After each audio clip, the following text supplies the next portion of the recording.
This is the KUSI News at 6.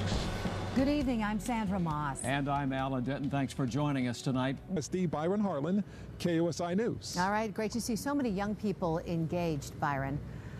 Right now, we are continuing our coverage of the propositions that you'll be voting on come Election Day. And tonight, we take a look at Proposition 37. Now, Prop 37 would require special labels on foods that are made from plants or animals that were genetically modified. 61 countries already have this requirement. Critics of Prop 37 say consumers don't need such detailed labels, and this would just add more cost. And joining us this evening with the argument in favor of Prop 37 is Lisa Bronner. She is from the Yes on Proposition 37 campaign. Thank you very much. Thank you. So basically, the proposition says that the foods we're buying at the supermarket are unsafe for consumption. Is that what, having the label on it will alert people to some of the unsafe produce out there?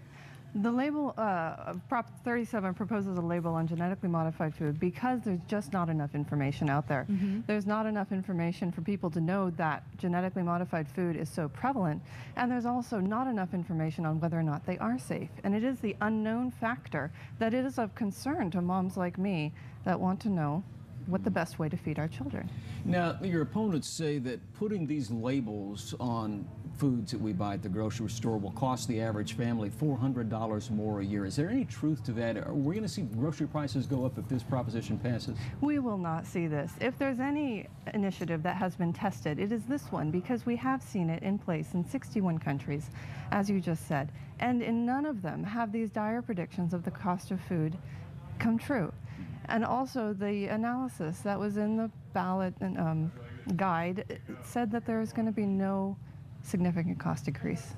And what about some of the science behind genetically altered food? Are there certain illnesses that have been linked to it?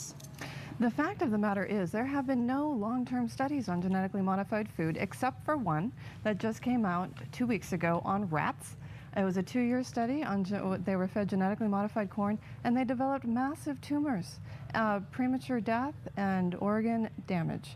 There have been no long-term studies on humans. So this argument of it's safe, trust us, really has no foundation. These same companies told us that DDT was safe, that Agent Orange was safe. Are we going to trust them with our food supply to do all of this biotechnology without any accountability from their consumers? Why then does I believe the American Medical Association says it's safe to eat? Why would that be the case if, why do we need the labels if that's the case? Right. Well, I don't know what basis of scientific fact the American Medical Association is going on, because there just isn't any independent peer-reviewed research on that. Both the American Medical Association and the World Health Organization said there are significant differences between genetically modified food and traditional food. However, 20 years ago, when it first entered our food supply, Monsanto worked with the FDA to avoid any sort of labeling practices in the United States, despite the fact that worldwide labeling was happening.